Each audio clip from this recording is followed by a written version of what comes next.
हरे कृष्णा। मार्गशीर्ष मास के शुक्ल पक्ष की एकादशी को मोक्षदा एकादशी कहा जाता है।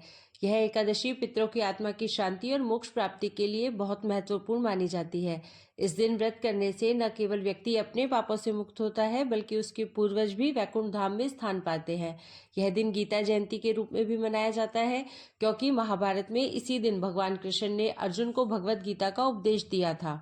भगवान श्री कृष्ण और भगवान विष्णु की पूजा आज के दिन करना अत्यंत शुभ माना जाता है।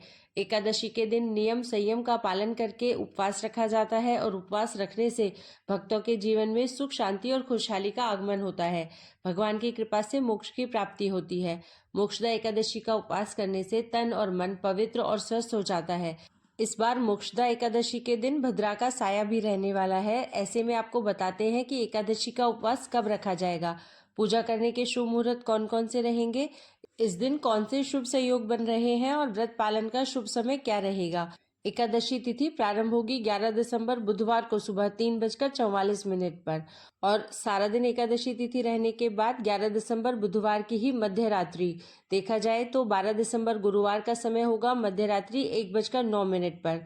यानी कि बुधवार की ही मध्य रात्रि को एकादशी की तिथि समाप्त हो जाएगी।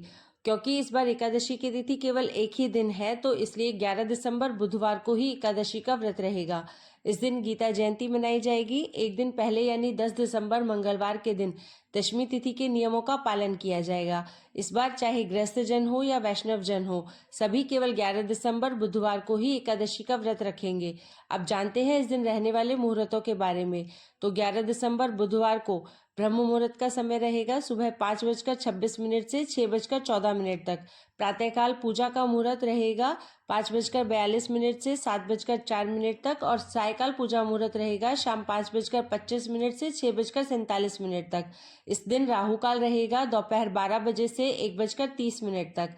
राहु काल के समय में पूजा पाठ या कोई भी शुभ कार्य करने से बचना चाहिए।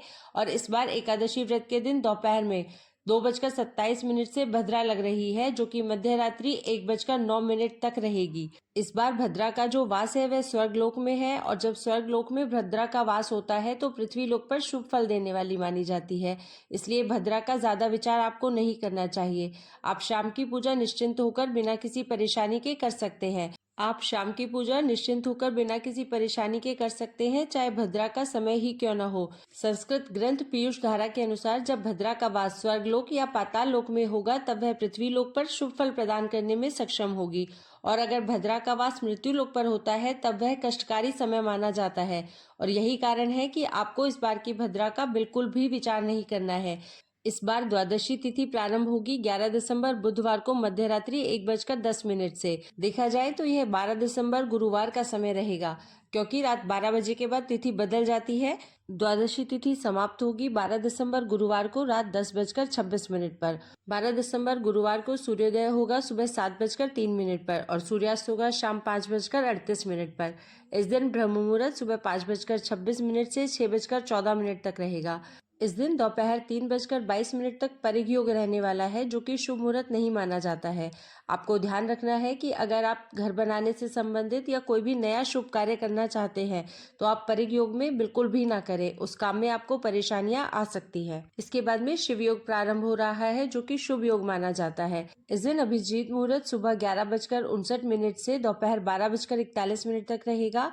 राहु काल दोपहर 1:30 से 3 बजे तक रहेगा और हरिवासर का समय 12 दिसंबर गुरुवार को सुबह लगभग 6 बजे तक समाप्त हो जाएगा। हरिवासर के समय में आप भगवान श्री हरि की पूजा कर सकते हैं और भगवान को भोग भी लगा सकते हैं। आप हरिवासर के समय में पूजा कर सकते हैं, लेकिन भूलकर भी हरिवासर के समय में एकादशी का व्रत नहीं खोलना चाहिए। इस बार एकादशी व्रत का पारण 12 दिसंबर गुरुवार को सुबह 7:04 से 9:09 के बीच में किया जाएगा।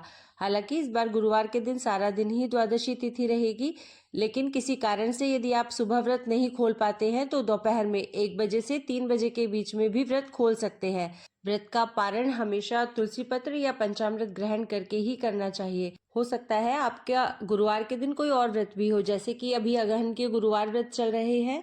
यदि ऐसा है तो आपको व्रत कैसे खोलना चाहिए, इसके बारे में आपको हमारे चैनल पर आगे आने वाली वीडियो में जानने को मिलेगा। यदि वीडियो अच्छी लगी हो और उपयोगी लगी हो तो वीडियो को लाइक करके चैनल को सब्सक्राइब करना बिल्कुल भी ना भूलें।